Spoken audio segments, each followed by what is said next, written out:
Welcome to the next session of economic environment and business strategy. Today, we continue our exploration of external sector by focusing on a fundamental driver of international economic interaction, that is foreign exchange rate determination. So, we begin by understanding how exchange rates are set through the basic forces of demand and supply for foreign currency. So, this market driven mechanism is central to how currencies gain or lose value in the global economy.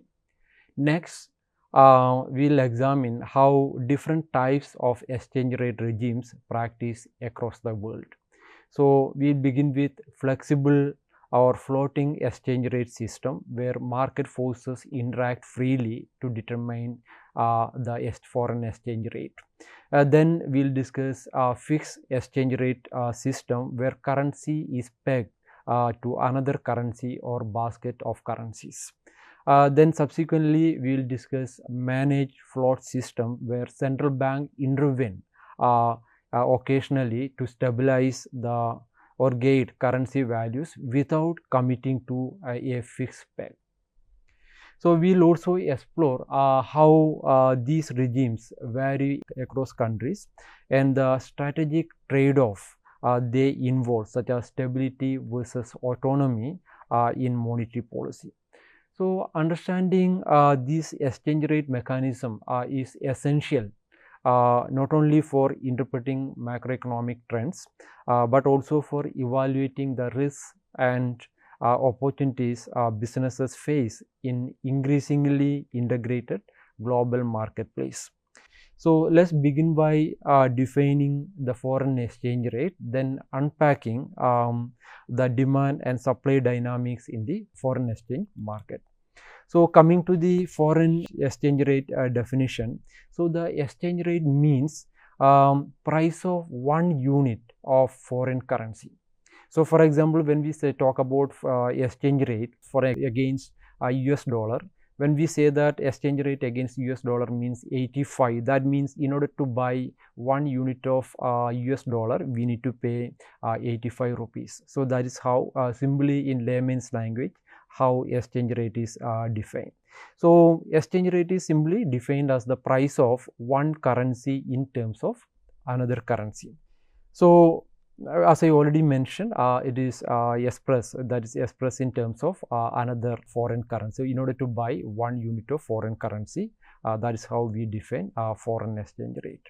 So, to define the foreign exchange market, so globally there are 3 major types of foreign exchange market regimes are there. One is called floating currencies, or in other words, this is called flexible exchange rate system.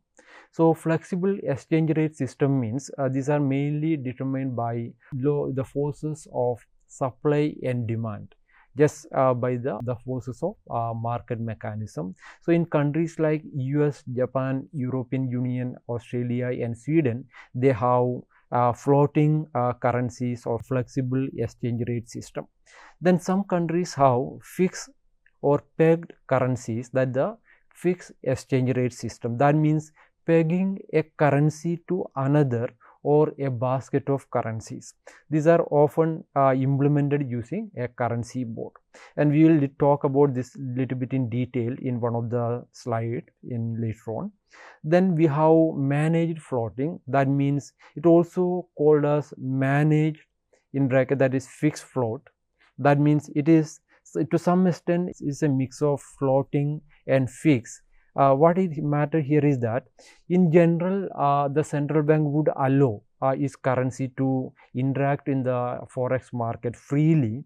That means just by it allow it to play with the supply and demand forces. But in some instance, when the central bank feels that there is a need for intervention, maybe the domestic currency is doing poorly in the forex market, then at that time the central bank prefer to opt to intervene in the market. That means a kind of managed float. It allows float, but sometimes it intervenes. It's because of that reason it also called as a dirty peg. The dirty peg in a way that normally it allows the free play of demand and supply, but when it's feel that there is a requirement of intervene to protect the domestic currency, then the central bank intervenes. So the countries whose central banks intervene enough that we can't classify them freely floating countries, for example Brazil, Colombia, India, Indonesia, Russia and South Africa, they follow the managed floating. That is a mix of both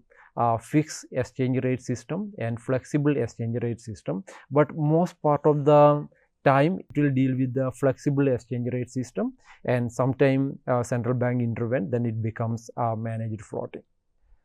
So there is another concept called gold standard. Gold standard means a monetary system in which currencies are defined in terms of a given weight of gold, that is called under the fixed exchange rate regime. So that means the currencies are pegged against gold. That we'll talk a little bit in detail in one of the slides. Then we have purchasing power parity, where the exchange rates between currencies are in equilibrium when their purchasing power is the same in each country. So here it compares the price of a standard good that is identical across countries. So in order to illustrate this, there is one example called hamburger index. It means a light-hearted version of the PPP by the economics magazine, which publishes every year. It compares the price of MC's hamburger around the world. So that means you know that this product is uniform, homogeneous across the world.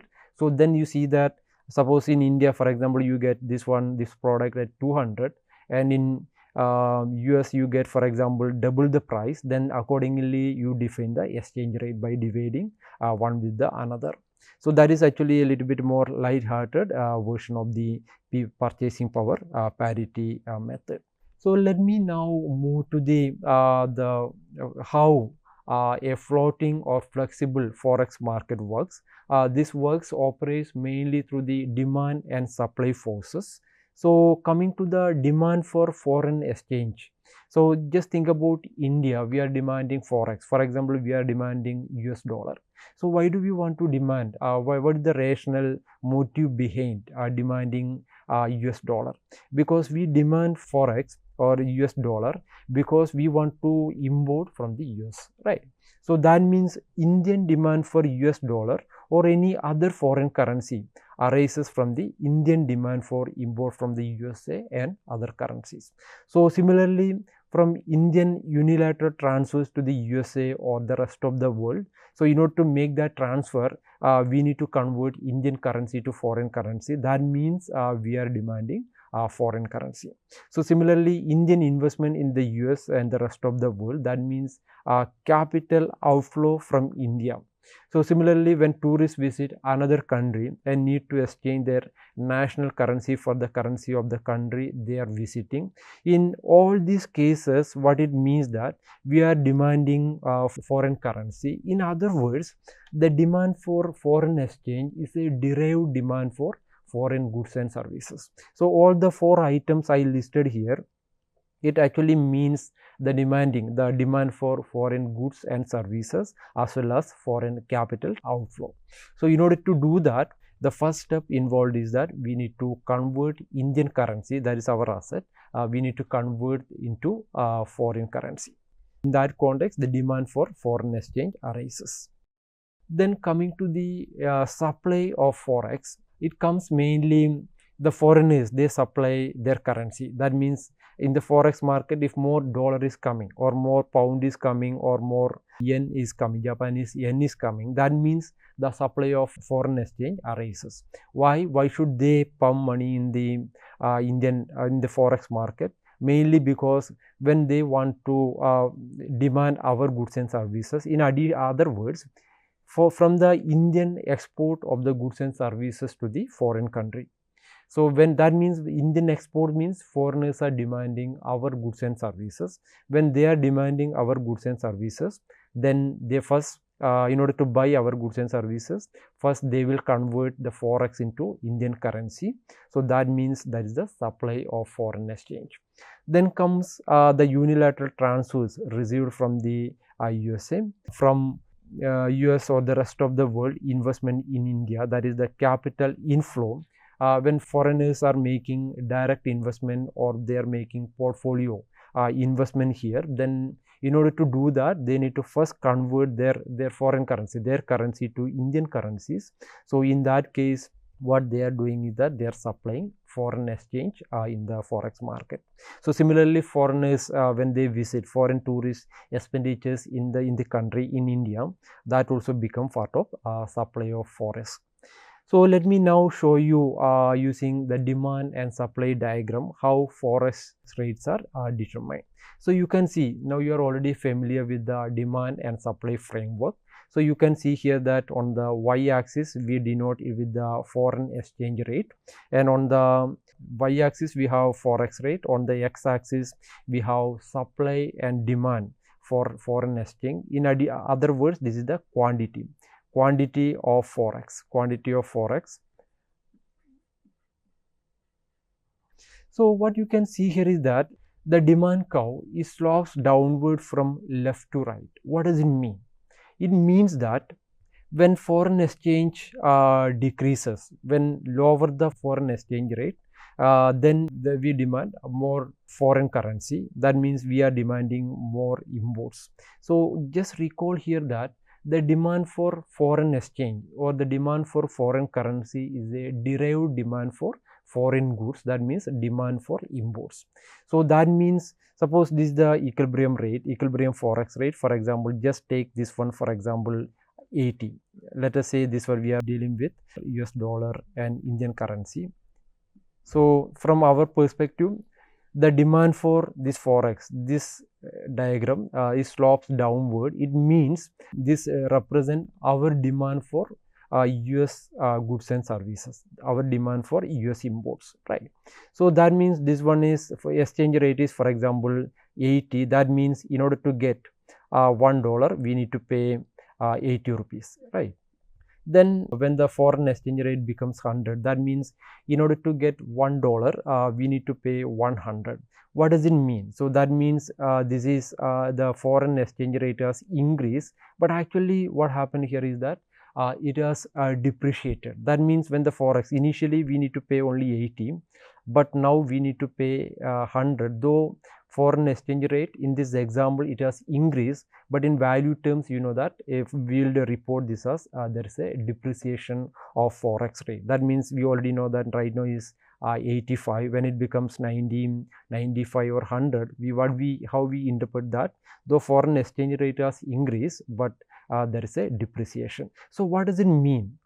So that means when the foreign exchange rate depreciate or the forex increases, depreciate, the demand for foreign currency decreases. In other words, demand for foreign goods and services decreases. It means that when we are initially by paying 80 rupees, we get $1. Now we need to pay 100 rupees to get $1.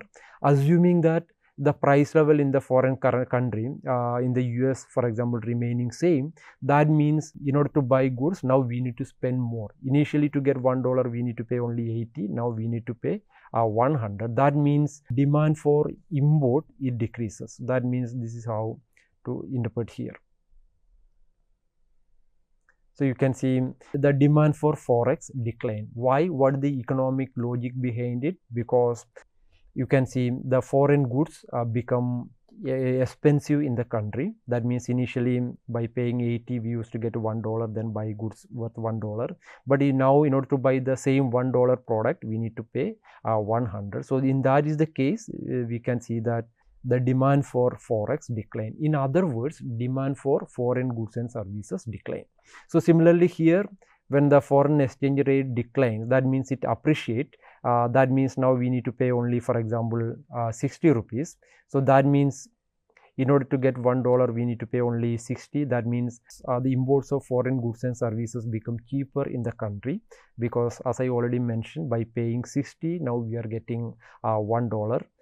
That means as a result, the demand for import increases, and when demand for imports increases, the demand for forex also increases. Now let's move to the supply side. So what does it mean supply side when suppose the forex rate is, for example, 100? That means by paying $1, foreigners are now getting 100 rupees. Initially, when this equilibrium position, you can see that foreigners by paying $1, they used to get 80. So that means, what does it mean? When the foreign exchange rate depreciates, that means it increases to 100. Now you can see that for foreigners, assuming that the price level in India and in the US remain constant, then foreigners now by paying $1, they are getting more Indian currency. That means they can buy more Indian goods and services. That means higher the forex rate, when foreign exchange rate depreciate, Indian goods and services become cheaper for foreigners. That means India's exports become cheaper, right? So as a result, when the forex rate appreciate, foreigners, the supply of forex increases in the market. So similarly, same interpretation holds for when the exchange rate is low or it appreciates at 60, for instance. You can have the same way of interpretation here as well.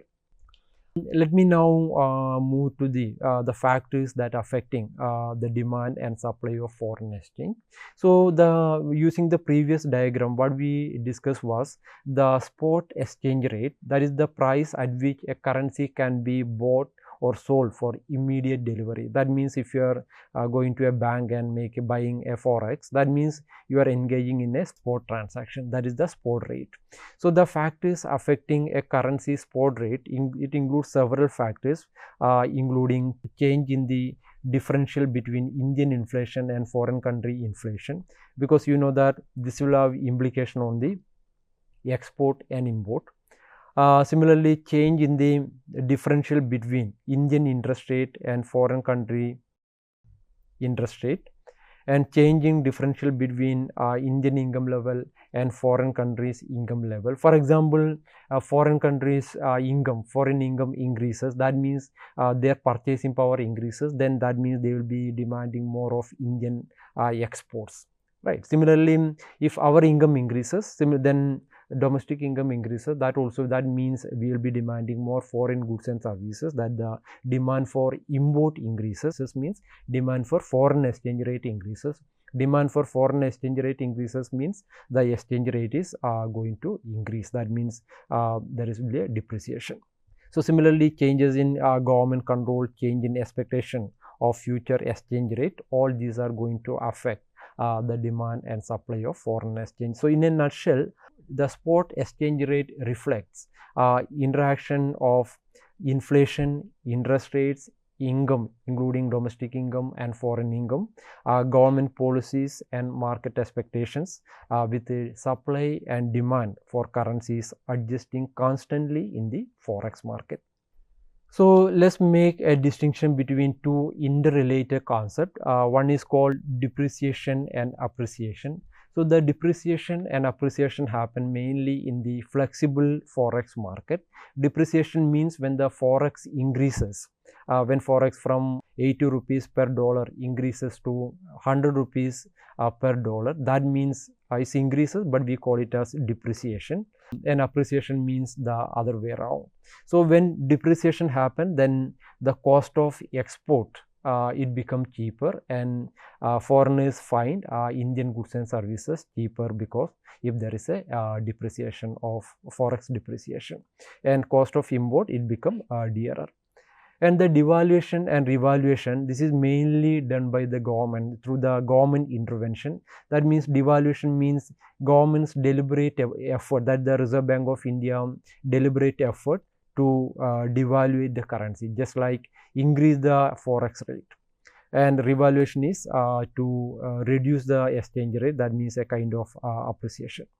In Indian context, the devaluation of Indian currency had happened over time. One happened during economic crisis of 1991, and then when there was political instability and oil price shock in 1973 during the OPEC formation, and also during war with China and Pakistan in 1966, and also in 1949, also the government of India, Indian government opted for devaluation of the Indian currency, so that the cost of export will become cheaper, so that we will get more forex as a result.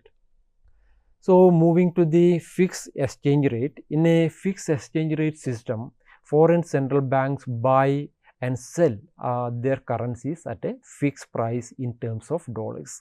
So this ensures that market prices equal to the fixed rate. So in this case, if there is a fixed exchange rate regime, what happens that no one will buy dollars for more than the fixed rate, since they know that they can get them for the fixed rate. Similarly, no one will sell dollars for less than the fixed rate, since they know that they can sell them for a fixed rate. So the foreign central bank hold reserves to sell when they must intervene in the foreign exchange market.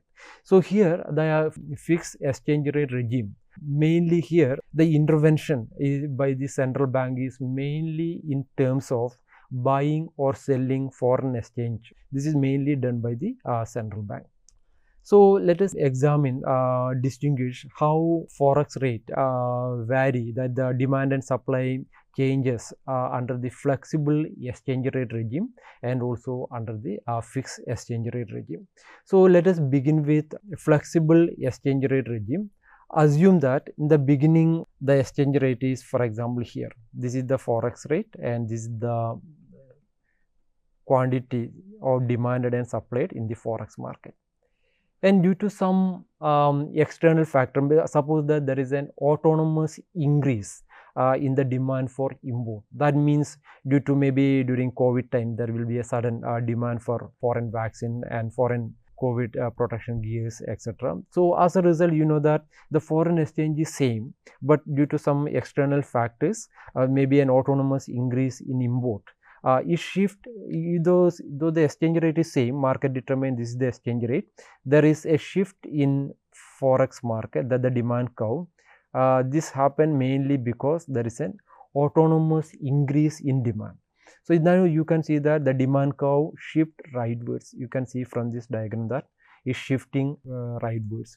Now what happened? Because now you can see that when we are demanding more goods and services from abroad, that means our demand for import increases, and that means when we are demanding more of US dollar, so that would put Indian currency at a disadvantage situation. That means we are demanding more foreign currency. So as a result, there will be depreciation of Indian currency, or in other words, there will be increase in the forex rate. So finally you can see that the forex rate become this one. So this is the new equilibrium in the forex market. Initially this is the equilibrium point, but when there is an autonomous increase in export, this becomes the new equilibrium point.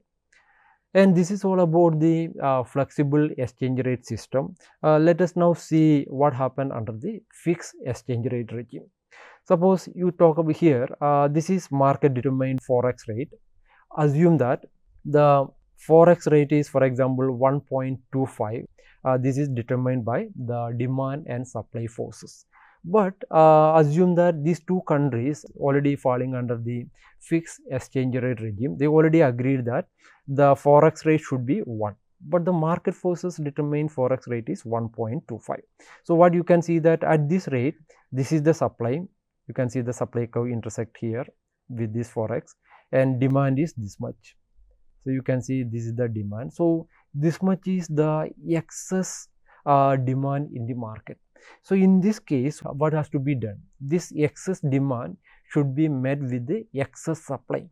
So in this case, the central bank need to intervene in the market in order to force the market to determine the exchange rate to 1. It has to supply at the same exchange rate, it has to supply more forex. That means, for example, in Indian case, India RBI has to supply more forex in the market from its reserve. So if they do, then you can see that the supply curve will be shifting rightward. This is new supply curve, SF2. This is the new supply curve. This happens when Reserve Bank of India sells its reserve from, because it has more than $500 billion of forex reserve with the RBI by selling. Then this is going to be the new supply curve. Then accordingly you can see this is the new intersection point. This is initial equilibrium, this is the new equilibrium. So that this equilibrium is attained by the intervention by the Reserve Bank of India. So this is how the central bank ensure that they follow the fixed exchange rate regime. So as I mentioned here that fixed exchange rate regime, I have some more text here. I would suggest you go through this carefully, and just to see, for example, suppose assuming that India and Japan, they are under fixed exchange rate system. This is only an illustrative example. In reality, we are not under a fixed exchange rate regime.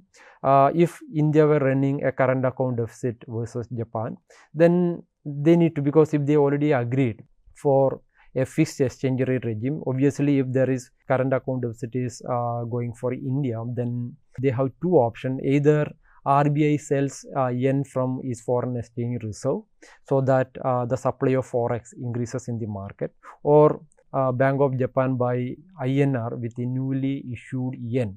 So that means again the forex in the market is increasing. So normally with necessary reserve, the central bank of a country can continue to intervene in the foreign exchange markets to keep the exchange rate constant or stable. So let me now talk about a little bit more about the fixed exchange rate system regime. You might have heard about Bretton Woods system of 1946 to 71. The Bretton Woods system was made the US dollar the central anchor of the world monetary system, with all the other major currencies pegged to its fixed rates. So you can see the dollar itself, you can see that the $1 dollar itself was pegged to gold, making gold the ultimate basis of the system. So the non-US countries, those who agreed during the Bretton Woods system, I have listed all these countries here. So you can see this is the exchange rate they agreed. For $1, this is the exchange rate. For in order to get $1, this is the agreed rate. So simply here, this meant central bank in countries like Japan, Germany and UK had to buy or sell dollars to keep exchange rate fixed. So simply the US focused on domestic price stability, and it doesn't have to intervene. You can just follow the rule of benign neglect, doing nothing. So that means it is the responsibility of the foreign countries, other countries, to ensure that the forex rate is maintained at the fixed exchange rate, as we mentioned here, as per this listed rate.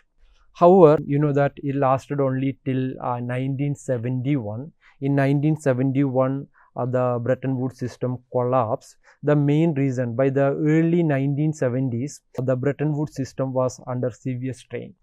So the US has printed far more dollars than it could back with its gold reserve, because the agreement with the Bretton Woods system that whatever the dollar US issue, there should be equivalent backup of gold. But in 1970s, they had printed more currency, more dollar than it could back with the gold reserves, partly due to spending on the Vietnam War and domestic programs. So in 1971, President Nixon suspended the dollar's convertibility into gold, a move known as the Nixon shock. This effectively broke the gold link, and by 1973, the Bretton Woods system had officially collapsed. So after the collapse, countries could choose their own exchange rate arrangements, from pegging to another currency or a basket of currency, to adopting a freely floating exchange rate determined by market forces. The only thing they couldn't do was peg directly to gold. However, the institutional legacy, so I have just listed out here, of Bretton Woods system lived on. You know that the IMF and the World Bank, both created under the original system, continue to operate and remain central to the global financial system globally today. So as I mentioned in the beginning, so I started with flexible exchange rate system, then moved to fixed exchange rate system, where we discuss the Bretton Woods system and its collapse. Then we have managed floating, that means a mix of flexible exchange rate system and fixed exchange rate system. So India follows a managed floating, where countries whose central banks intervene enough that IMF can't classify them as free floating. So I am showing you a screenshot from IMF website and how the international forex markets are categorized. So for example, some countries they don't have no separate legal tender. For example, some countries they use US dollar as their own currency. For example, here you can see the countries here. They all use Panama, for example, they use US dollar as their own currency, and some countries use euro as their domestic currency. Then these are the countries belonging there. And some countries use Australian dollar as their currency. Then some there is currency bodies there, and then there is conventional fixed rate, and there is floating rate. So I have noted here the India is coming under managed floating, and there are only a few countries who follow free floating. That means they completely leave the determination of foreign exchange rate to the market. That is countries like Australia, Canada, Japan, Mexico. These countries they follow free floating. So overall in this session we have discussed the foreign exchange rate determination. So we covered mainly three types of regime. One is called flexible exchange rate regime, second one is fixed exchange rate regime, and third one is the managed floating that mainly countries like India follows. Then also shown, lastly I have shown the forex regime across the world. Thank you for watching this session and see you in the next session. Thank you.